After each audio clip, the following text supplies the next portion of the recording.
The word sanctify, hagios, or various derivatives of that, is the same word where we get holy. And I always say this because it's so easy to miss, because we can, we have the term holier than thou, which talks about behavior. We can think of holiness in terms of behavior, and that's really not what the word means. It doesn't mean good, or, we kind of think the word holy means I don't do things wrong. And it's good that we don't do things wrong, and that's encompassed in the concept, but it's not really what the word means. The word literally means different or set apart. And when we talk about God being holy, all this word means is that He is different, He is other than, there is nothing like Him.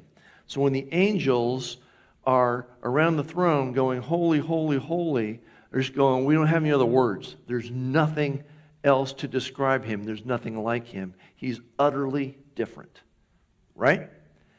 And then when it's used of us, it means the same thing, but in the sense that we are set apart. Holy means set apart. So we are set apart to the utterly different one.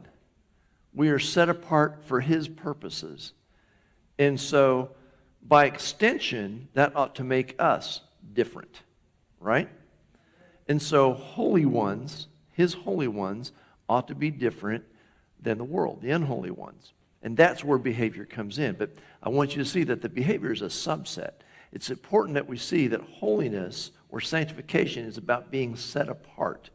So I always say this, you can be good, you can be a moral person and not be set apart to God and not be available for His use. There are moral people that don't know Jesus but behave themselves.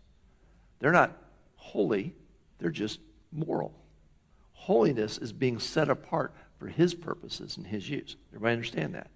So we need to understand the word sanctification means being set apart, being different. What are we set apart for? Well, it says first that we're set apart for obedience.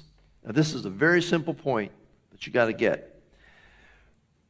We are set apart for obedience, which means when God has expressed an opinion through the Scriptures, we don't have an option of having a different opinion because we have been set apart for obedience. We obey. We don't get to adapt God to our culture or to our preferences or to the times or to science or technology or any other thing. When God has an opinion, we obey. We don't get to debate. We don't get to have a different opinion. Any questions?